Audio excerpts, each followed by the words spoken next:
Hey guys, how are you? This is Ishai Breslauer, your host of the CRE Shark Eye Show. Hope you guys are doing fantastic today. We have with us Barry Schmidt. Barry Schmidt, I just actually met him in Manhattan several months ago, and it was a great experience talking to him. And his business is quite exceptional. He's a construction consultant. And Barry, I want to thank you for joining us. Really, thank you so much. Thank you for having me on, Yishai. I really appreciate it. It's great. My pleasure. My pleasure. And you know what? Before we even get into the conversation, we start digging in. If you could give us like a 2-minute elevator pitch of what your business is about, it would be great. Okay. The business is called Schmidt Construction Consulting. I've been doing it for about 22 years. I'm advising developers, owners, investors, and any other type of entity that's undertaking a construction project.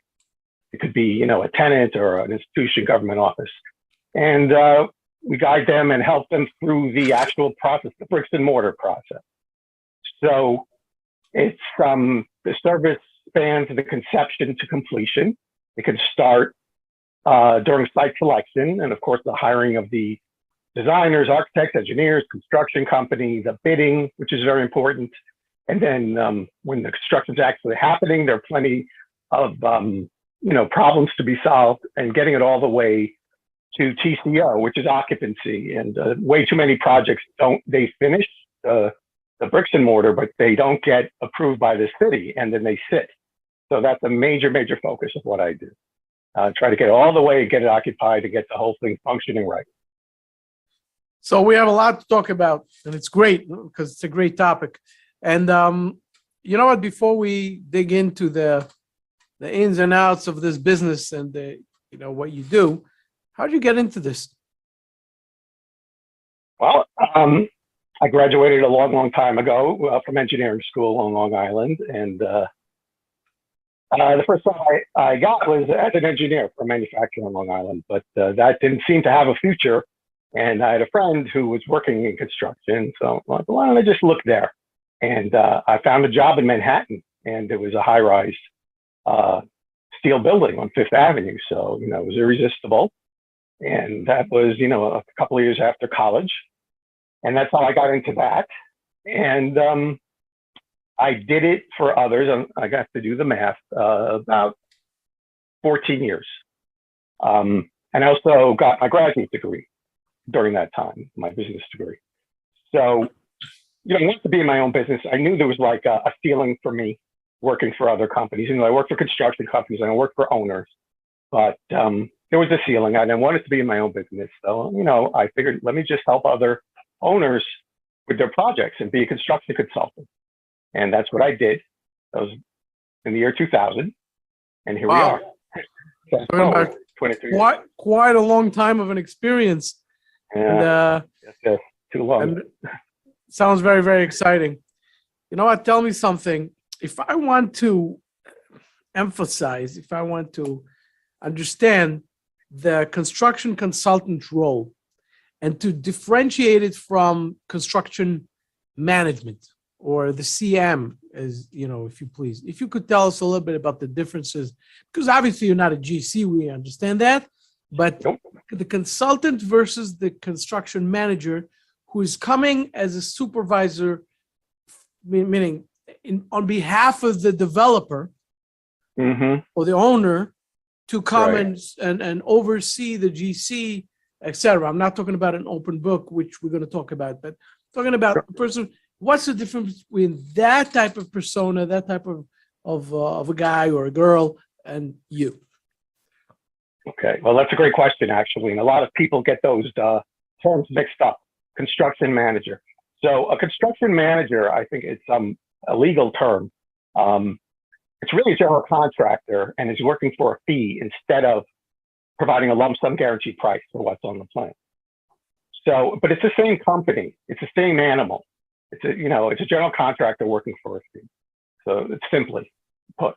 I'm a consultant to the owner. So I'm not in an adversarial relationship with the owner. I want to be next to the owner on his side of the table, so I can help him, because, the contractor, they're in for a profit, and sometimes stuff happens, and they can get very expensive and unexpected expenses. Everyone knows that. So the owner needs some help. Sometimes they're very experienced, the owner, and they may not need, or they may be just very busy or doing something else, and they need somebody there. Or it may be it could be a company that's never done it before, or there are a lot of new developers in New York. The market's so hot, they make money in other businesses, and they want to, build a multifamily, what have you, or they've done it once and they've gotten burnt. So they need someone to help them. And it's not just with the contractor. It's also, I take a holistic approach, as I said. So it's the designers, people complain about delayed construction, and sometimes if it's delayed a week, people can get very upset. But during the design process, you can lose 2 months, and it doesn't register on people. So there's a whole process, from A to Z that should flow in a reasonably, not to rush, but a deliberate manner, so we're not losing time and money. So it's all that. Sometimes it's just advisory, or it could be soup to nuts oversight, or anywhere in between. Tell me something. When your clients are typically coming to hire you, in terms of the phase of the project, and obviously I could see the advantage of taking you from the very beginning, but typically, meaning it's a huge advantage, obviously, meaning because so many things are happening to a project in the life of a project, and it's all, and better than anyone, it's all in the planning, meaning coming from a developer point of view, the developer really is, I wouldn't call it done, but it's pretty much done with his work once construction starts. Everything is pre. Then construction starts, it's the overseeing, and things are happening right, on the go. But the development phase is very important. So this is the question, basically. When are you typically being hired, and why is it so important to go from the beginning? If you could explain to us, the ins and outs of that role and the importance of it. And I'm not going to agree with you that developers are dumb, because they're all going to watch this, and I'll be very embarrassed. But I know you've worked and done the work. But a lot of them, as you say, focused on the financial side, the acquisition and raising money. And they hired the architect, they hired the engineer, they hired the construction company, and some of them. And they're like, okay, come back in 12 months. I'm going to watch the building go up and pay you, and then it'll be done and everything will be good. But it's just a can of worms underneath, as you know. Like, you turn over the rocks and there's a lot of insects under there, and each one of them can sting you. So, as I say, some are very experienced, they have very experienced staff, and some don't. So in terms of what I do, I prefer to come in at the beginning. And like you said, the planning is key.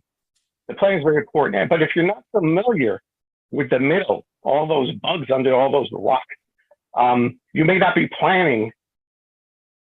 The planning may not be optimal for your actual needs, which is time and money. You may be overlooking things. And it's one example. I've noticed in the industry for 30 years, a lot of owners, they want to break ground, which is great. And then we build a structure, top it off, in 4 months, because the concrete goes so fast. That's great. And then you have 30 trades inside who can't, step all over each other and can't finish the building, although he's paid by that point for a third of the value. So I'm looking at the whole thing to get the whole thing planned and lined up, good contracts with the subs or the GC, or like you said, open book, it's a CM and it's a collaboration, and try to really, make the best setup to get the job done, and with the least amount of problems, delays, mistakes, cost overrun. And part of that's making sure the drawings are suitable for the contractor. And one of my big philosophies, I think it's absolutely true, that the contractors work fastest when you give them exactly what they need in terms of information and then get out of their way. Because if you give them half a pie, they can't go too fast or too far. And then they're going to stop, and they're going to be meetings and arguments, etc. So I really focus on that. Like, let's get the drawings complete. Let's look it over. Let's get all the questions out on the table. And then we all start together and work together. And of course, it's not perfect either, but it's better than if you don't do that at all. And the outcome is certainly better. Tell me something. Could you give us, in order to make it vivid, so we can actually, we hear the story, but to actually sort of see it through the story, to give us an example of it, like 2 cases where you came in and you had to solve a problem that was pretty much you had to like save the date and what you did with it. That would be great to hear. Well, the first one I'm going to think about that comes to mind, it's not the biggest, most glamorous, but it was a walk up in Harlem on 151st Street. And it was an owner who had no experience. He bought the 5-story walk up and he was all gung ho and had the architect, had the construction company. He hired literally a guy working out of a pickup truck in the neighborhood. And it was a rehab. From what it was a rehab of a walk up, right? You know, like not a brownstone, it was bigger than a brownstone, but kind of like a brownstone corner site.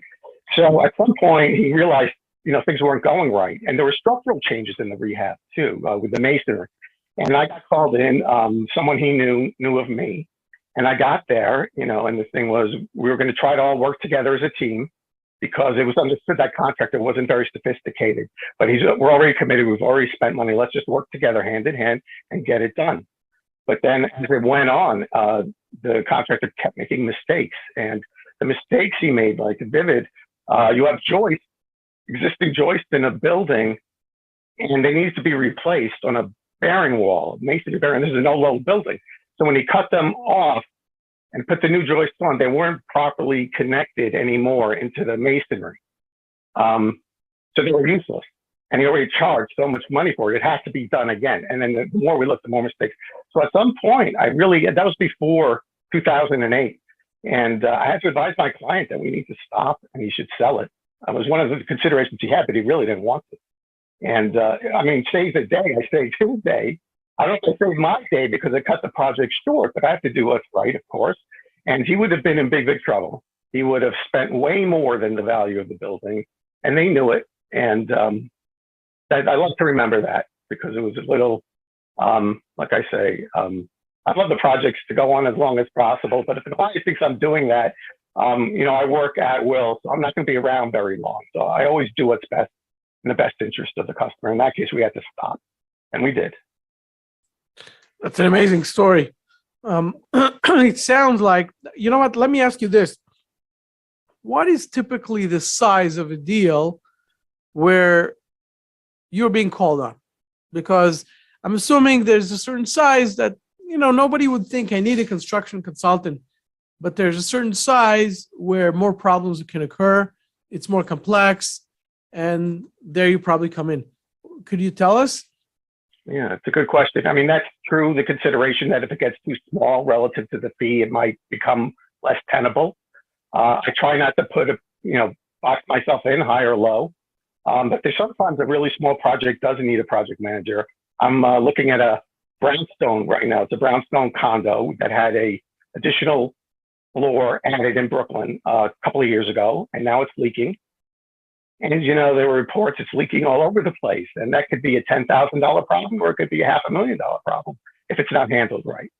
So they do need somebody to come in and help guide that, because it could be, you know, if you just get a contractor in, he could be there for years digging each hole in each location. I fixed this, but now that's not wrong. I fixed that, but now this isn't wrong. Isn't right. This is wrong. And it's a spiral out of control forever. So, and like I say, they might not spend $10,000 or $50,000 in construction, or they might wind up spending more. So they need someone like me to help, you know, set it up and do the proper, make sure the investigation is done properly with the right people, and then do the contracting. I mean, otherwise you give the guy a contract, he does a piece of work, then everything else is a change order for the rest of the job. And that's very expensive. So there are other ways to do it if you're careful and smart, to break it up into separate pieces. You don't necessarily want to bid each piece out to somebody else, but you have the option to do that to keep the cost down. And tell me, what's the size of that project? Well, that's a very small, like a row house, brownstone. Maybe it's 4,000 square feet. Oh, wow. That's literally so that's small. That's on the low end. It's Right. in terms of the construction value. And also I looked at a new condo that needed to be fitted out for some buyers. And, you know, the construction there may not be more than $500,000. So it's on my low end because of the fee aspect.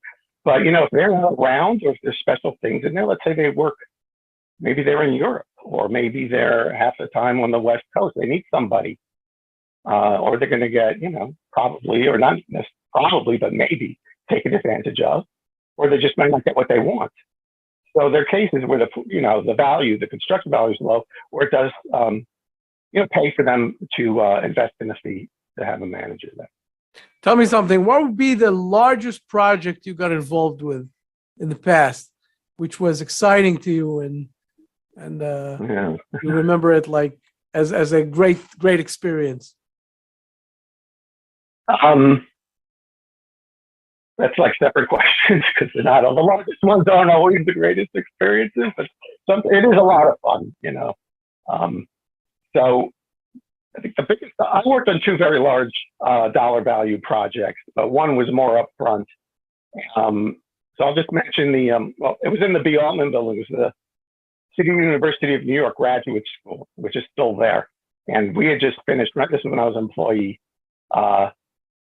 There was a library on the other side that we built, that was $40 million budget. So that was large.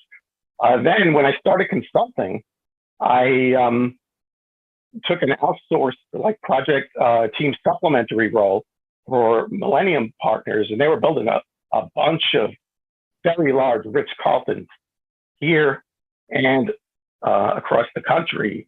And I think one of them is still in the news in San Francisco because it leans a little. But I got on the St. Moritz building that became the Ritz-Carlton Central Park South. So that was historic. It was a great experience, a very large budget. I mean, that was way over $100-something million, and it was 20 years ago. So the value now is probably, because construction prices go up faster than inflation, it's probably $200 million today, or who knows. And there were a lot of problems in that existing building again. And you know what it turned out? And these are some great lessons learned. That I think it's hard to remember exactly all the numbers, but it was around a 40-something story building. And then halfway through, they realized the steel was rotting on the upper 20 or upper 10 floors, and they had to be completely demolished and rebuilt from scratch. And it was a landmark historic building, and the facade and the steel.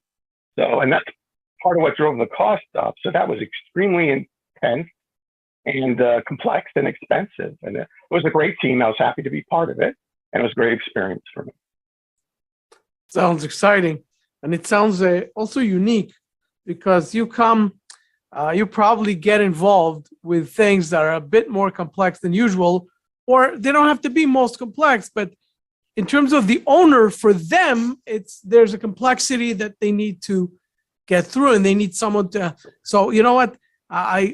Meaning, I'm sure it's more enjoyable sometimes, to be the savior, as opposed to be a service provider. You come and you help them to solve a certain problem. Right. Tell me something. Definitely.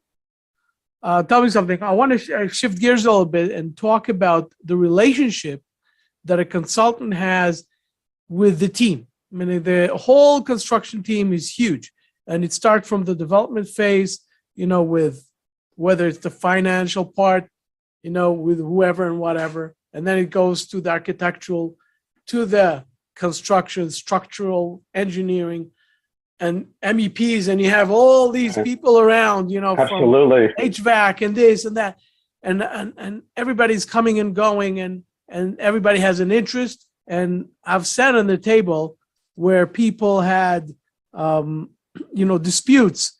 They want to do this, and this consultant says that. Can you tell us a little bit about your take or your input when it comes to those scenarios? What would you do, or what you did, and usually how you act? Thank you. Well, that happens a lot. I mean, that's where we're talking about the whole process during the design, but also, of course, during the construction. And there's so many there. How many subs are on a job? 30? The general contract, sometimes in general contract, architect, engineers, as you said, owners. And there's always unknowns. So there's always decisions to be made, and there's always money and time at stake. So you characterize it very, very well. It's definitely a big part of the value I offer to the client, because, we said at the beginning, sometimes they don't know what's happening in the middle, that black box of construction. So yeah, I'm there, there's a team there. And I become kind of an authority figure in a way. I mean, I have to be, but I'm not the owner either. So I can't be a dictator or a jerk. I can't because, literally I could get myself fired. If it goes to my head or, but if I'm too nice with the guy, then I'm not doing my job and I'm a pushover and that's out of control too. So there's a happy balance, as you allude to, a happy medium. But people have to know that they're going to be held accountable and they're expected to cooperate and do their jobs right. And usually when they know that, even if it's not said, just by the way we all conduct ourselves, they get the message. And that's enough. That little piece of, little tension that we're not total pals. And, if you screw up royally, not to say we go and hammer people if they make mistakes, but if you're going to come and take advantage of us, that's not going to be acceptable. But not to be such a jerk where every little thing, why didn't this happen today? Why didn't this happen yesterday? There are people like that in the business and they pound on people, so-called below them. And you can't do that either. I don't do that. They just have to know if we're all acting in good faith and we know the owner wants us to finish on time, keep the cost at a minimum, although sometimes we know there are problems. Sometimes the owner has to make a decision. We're all waiting on the owner. And I can't walk into his office and berate him. I won't be around very long, will I? So it's a balancing act, but yeah. And then the owner does appreciate it when he sees that, because he or she, because then they don't have to do that themselves because it's stressful. And if they've never done it before, it's like you don't know what you don't know. And so they get clobbered with all these problems. And some of them learn, and some of them really don't quite get it. And, they don't have the best outcome for them. And I've met a few lately, actually, some not so great outcomes for some people. They didn't finish financially the way they need to do. So there's a value out there. And again, the experienced ones also, they can't sit every day. And not that I'm there every day, but be intimately involved every day and come when necessary to solve all these problems and all these personalities.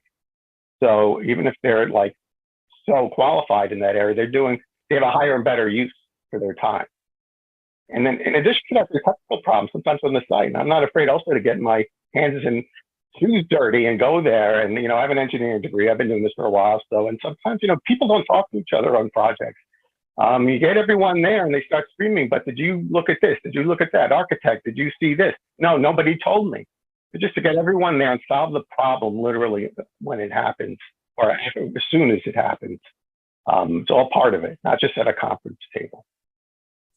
I think that a role like yours requires a lot of field work, meaning you have to be there. You have to see how it goes and how things are going. Can you talk a little bit about that experience of being outdoor? I'll share with you. I have a friend who is a construction management. He's a project manager, construction manager, that level. And usually he works at a fee. He consults. He also is somewhat of an owner's rep. So it's right. That's fairly similar. It's like borderline. Sometimes he's more on the side of the GC. Sometimes he's playing more the role of the owner. Sometimes he's here and that. And he said something very unique. And tell me if you could identify with that. He said once he had a hip problem, unrelated to his work. He had a hip problem, and he had to be. He said that he always admired doctors. He said always admire doctors and their jobs and how lucky they are and blah blah blah. And he did mostly small projects. That's what he did, mostly small things. And he said, I want to grow, I want to do big projects, etc. And he had that surgery, and he sits there, and he said, my surgery was in geriatric, all the old people, and the smell of urine was all over. And he said, and then the doctors coming, and then I said to myself, I'm the luckiest man alive. I'm the fresh air. Like construction site. Yeah, I'm outside. I'm like breathing. All that stuff. Could you relate to that? Is that true also in your case? That you are a lot of outdoor experience. Construction work is outdoors. It's always fun to go on a site because you're really there and they're real people and the workers and hopefully there's a camaraderie, and I love doing that. And earlier in my career when I was a project manager and was coming up and spent time as an assistant super. I was there 24/7, 5 days a week, right? So I can relate to that. But now in my role now, my template, unless it's such a project like the one I mentioned, St. Moritz, Ritz-Carlton, that was so huge that I had to be there 24/7. It wasn't just me. There were other project managers because it was enormous. 5-star hotel with 5-star gym clubs and business clubs and restaurants, everything in it. Everything. So that was huge complexity. So I was there. But normally, when I'm working for a client these days, I don't need to be there. It's going to be too expensive and prohibitive for me to be there every day. And first of all, honestly, the general contractor is responsible for being there every day. And they have to have a super there every day. And of course, I'm in touch with them every day. And especially now with Zoom, I'm looking forward to using that more in the future. So I need to know that they're doing their job. If they're not doing their job and I need to be there every day, there's a problem. And that happens sometimes. And if I have to go, I have to go. But hopefully it's running perfectly. And I'm communicating with the team all week by, email and phone. And we come out once a week typically, and we sit down. And as I say, we go through A to Z, all the issues on the project, the purchasing, not just the progress, the purchasing, the payments, questions, RFIs. Do we know what's going on with this conflict in the drawings? Did the architect tell us? Have we submitted all the shop drawings? Are they approved? We do that every week, and we walk the whole job every week. So after that one day, they need 4 days of rest. We all do, but that's typically how I do it, how I approach it, unless it's so incredibly complicated or there's a huge problem, and that's not what the client wants. So I don't want that either.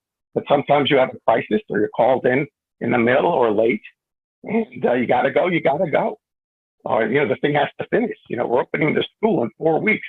It's after Labor Day. It's got to get done. Got to be there. So I'll do what needs to be done, but that's hopefully not the template for a reasonable project to run in terms of my services. Anyway. Tell me something. I want to shift gears a little bit.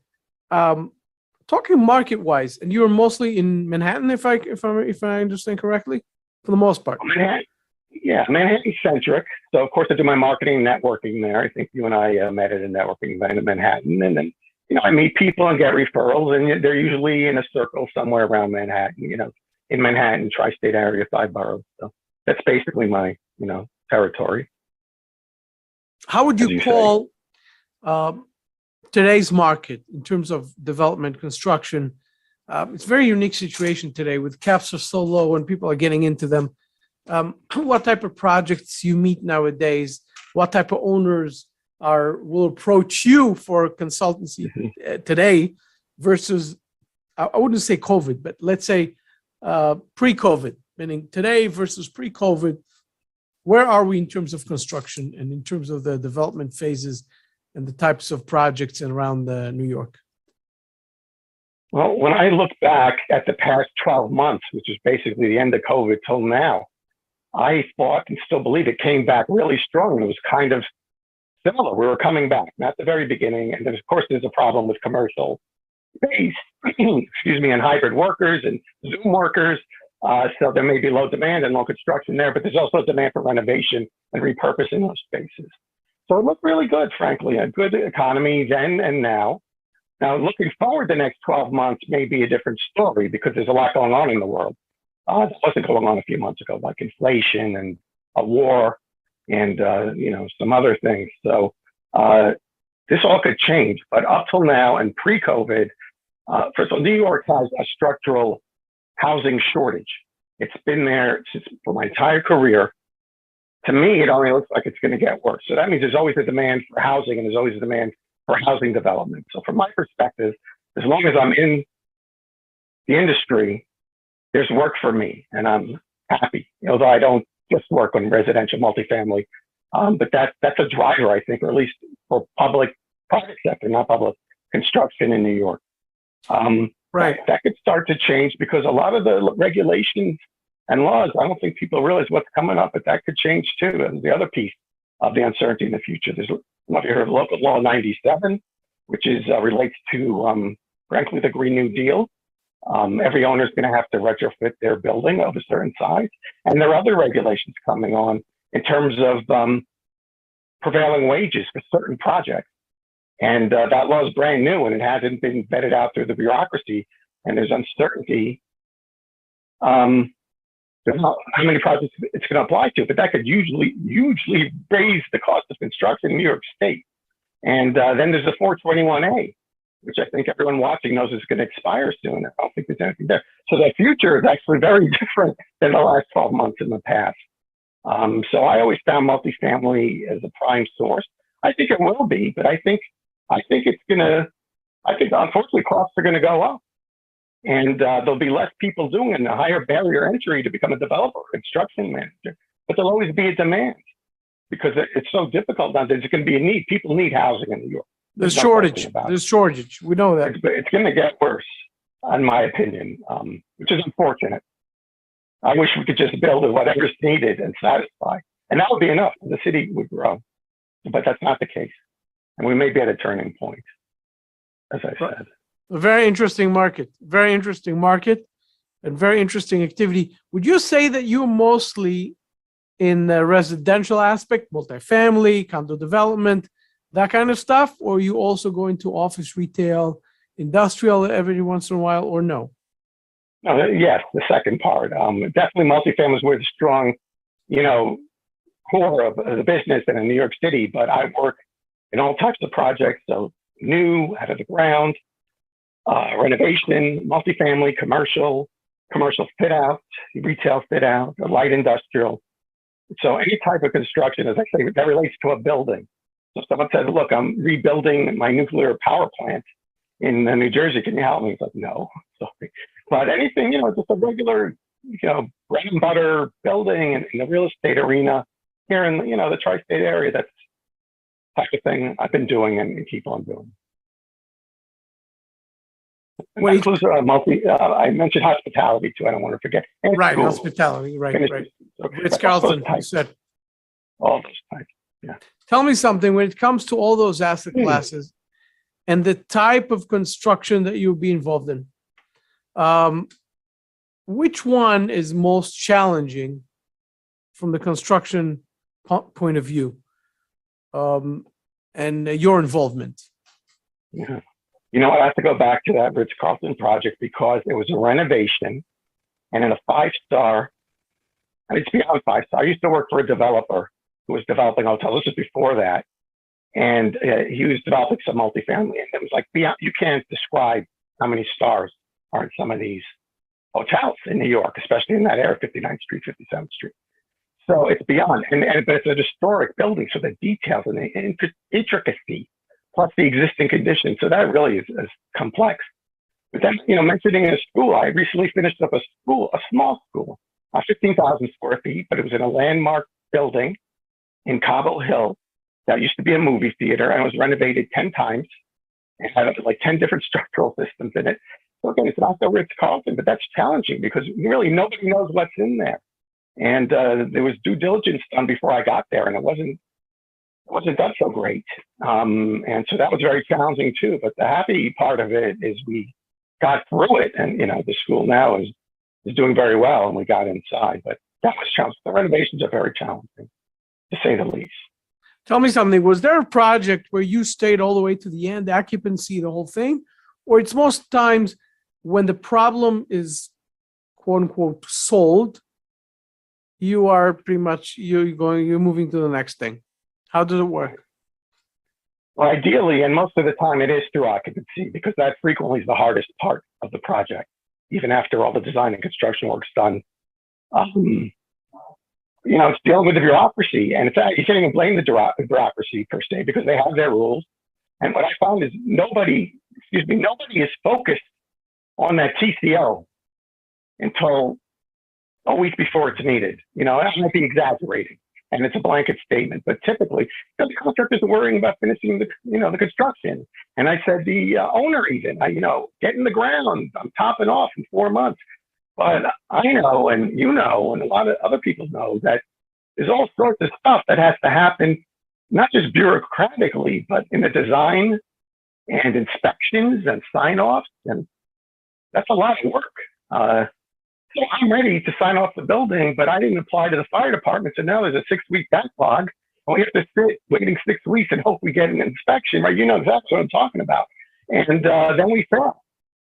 And so now it's a 12-week delay, but everything's done. So that is something, I focus on in the beginning. We don't want that to happen. Now, not everything goes perfectly, but there has to be a great effort and thought into it and an implementation. And sometimes it's fighting an uphill battle with the subs. They're like, why are you worried about this? Why are you worried about that? We got to get it done.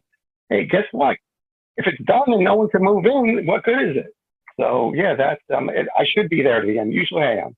Sometimes I'm asked to solve problems, but it should be to the end. Barry, how many owners that you represent that they're not in New York? They are in different countries, different cities, almost not present or not present at all. And you are there as their owner's rep, meaning percentage wise out of all the projects that you basically deal with throughout the years. Maybe 20 or 30%. The school I mentioned was run by an investment group in California. So they didn't have anyone local. And I worked on a kind of high-end food instantaneous delivery cafe. I don't know if there's really a good word for it. High-end in Soho. And that was supposed to be a chain, and it was financed by an investment group in Boston. They didn't have anyone here. And then sometimes I worked for a Chinese developer who was based in the U.S., but he spent half his time in China. And there are others, who live there. Israeli, there's a lot of Israeli development. But the vast majority are local, I'd have to say, but a good 20 or 30%. Maybe out of town or overseas. What would be the most challenging aspect of a construction, of a development plus construction, I would say, from your experience?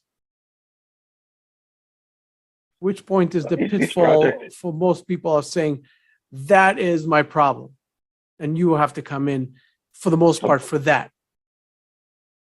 Time and money, of course. I can't get these projects built fast enough, or the costs are coming in too high, especially when you talk about a developer. That's the biggest problem.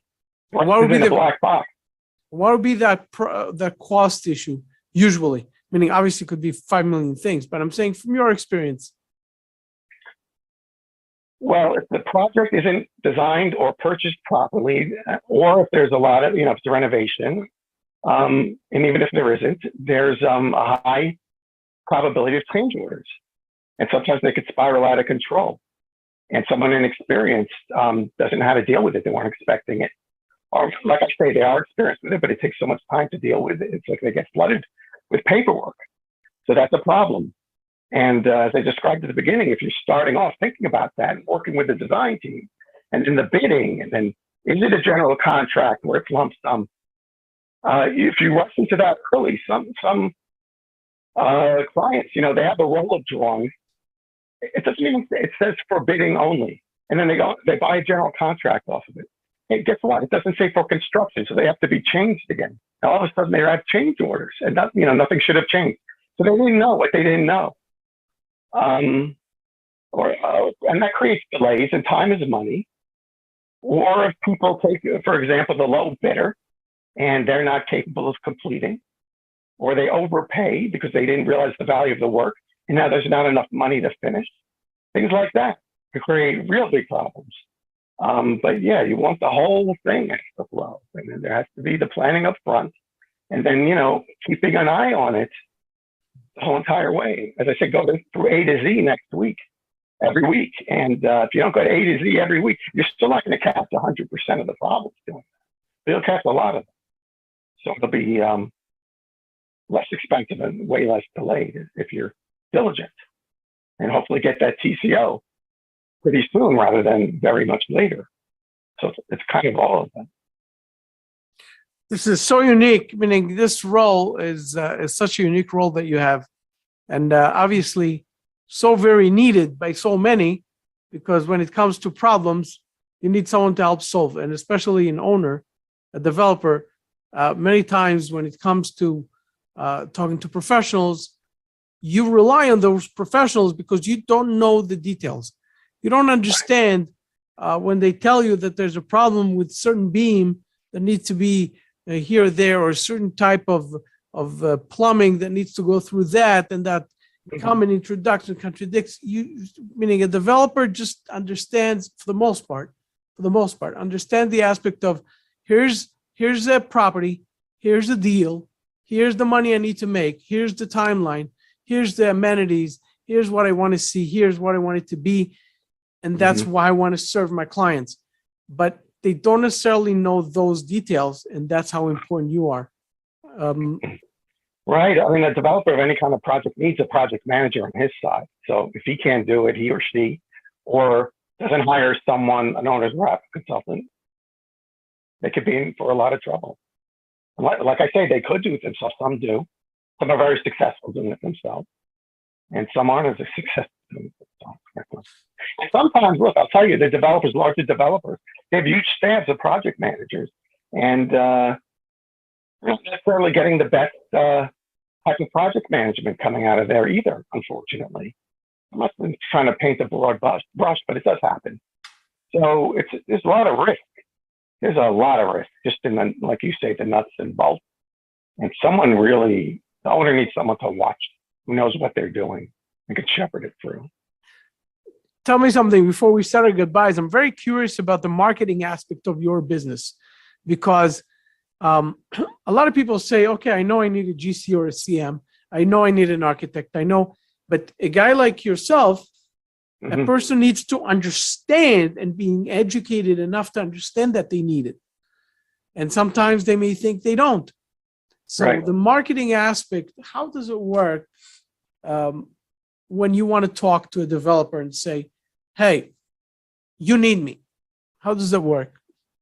You know, you make a very good point. And that's probably in terms of my business model and how I run things, that's my biggest challenge. Because it's exactly what you say. I say it all the time. I know I need an architect. I know I need an engineer. I know I need a GC. Why do I need you? You know, you're an expense. But you do for all the reasons we already said. But it is a very high bar to convince a client, especially when they're not initiating. Very high bar for me when I'm marketing and selling. So I do rely on word of mouth and networking and social media, which maybe this talk will become part of. And, you know, it's 90%, 99% may not want someone like me. And it's a challenge. I wish we could get the word out more, and we'd all be better off. But it is a challenge. I know it's a challenge when I go in. And like I say, some of them are very experienced. You can't say, I know better than you. Maybe I don't. If they've never done it before, they don't know what they don't know. So really the prime candidate is kind of, you know, someone's done it once or twice and they've been hurt, so they know they need somebody to help them. Or really these institutional types, they're not developers. It's a big corporation or a hotel. They know they're not in construction, so they know they have to hire somebody. So that's also a better way, you know, a better avenue. But it is a very high hurdle. You nailed it, Yishai, on it when you laid out the question. They don't know why. It's very hard to convince someone until they lived it. Why they obviously. Someone who's going through a hardship or a turbulence in their life, no matter in which aspect, no matter in what type of a thing, they always, you know, it's the best school, and they understand that they need the help when they come through it again, or they need the education. So in your role, obviously developers would say, hey, I don't want it to happen again. I'm calling Barry. I'm calling Barry to help me out. I don't want this thing to happen again. So I understand, and the aspect obviously of education here is key to make people understand. You don't want to be that person who went through that in order to get Barry after I went through it. I want to take Barry from day one because I don't want to go through it, because I don't want to. Absolutely. I don't want to get too costly, and I prefer paying a certain fee to one person versus, you know, this mega, you know, unforeseen, meaning, right. You know, contingency that you know I didn't see. Absolutely, and you know the proposition is we earn a return on the fee through less cost, less time, and if we're not doing that, that's most of the time. Sometimes, like I said, or small, and there needs to be a risk mitigation element also, that it doesn't spiral out of control Right. because it's so complicated. So that's an element too. But generically, the client should earn a return multiple times on the fee they lay out. And the bigger the project, the higher the return, because the construction value is so huge. You know, $10 million, $100 million. You know, I'm not going to say, you pay X. You lose 2 days. Look at your time value of money. A lot of the less sophisticated developers, they don't understand, basic time value of money. But if they lose a week of income, or when it's the present value of that lost day on some projects, or a lost week, could be more than my fee 3 or 4 times. So there is definitely a rationale there, but not everyone understands it. Right, 100%. You guys, I hope you guys are enjoying this conversation because it's so educational. It's amazing. And you know what? You guys can see the links above, below. Barry, tell everybody, please, before we start our goodbyes, how can they find you? Okay, thanks. Well, again, the name of the company is Schmidt Construction Consulting. So my website is schmidtconcon.com, which takes a long time to explain. Yeah, but they can see the links. You guys see the links. Go ahead. You see the links. Concon for construction consultant. I saw one of your recent guests said my email is so easy for people to understand. They'll never forget it a couple of weeks ago. And mine is so hard. But the point is, once they get it, they're not going to forget it. So it's schmidtconcon.com, or they can call me or email me. Email me at Barry Schmidt at schmidtconcon.com, or text or give me a call at 212-495-9117. Perfect. And if someone, for example, if they find you on LinkedIn, absolutely, I'm on LinkedIn a lot these days. So LinkedIn is great. And Barry, what can I tell you? We learned a lot today. Thank you so much for being with us. Well, thank you so much for having me and allowing me your time. I appreciate it so much. For sure. My pleasure. And you guys, I hope you enjoyed it. And I'm going to see you